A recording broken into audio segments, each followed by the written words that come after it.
All right, hey Chris. First off, welcome to the show. Take us through the journey of getting here, if you wouldn't mind.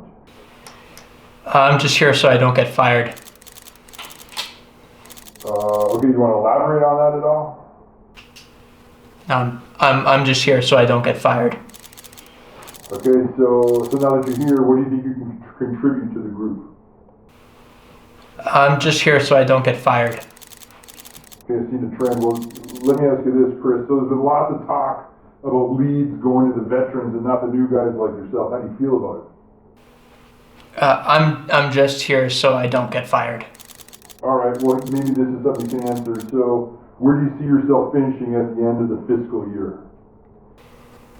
I'm just here so I don't get fired. All right, that's all we got.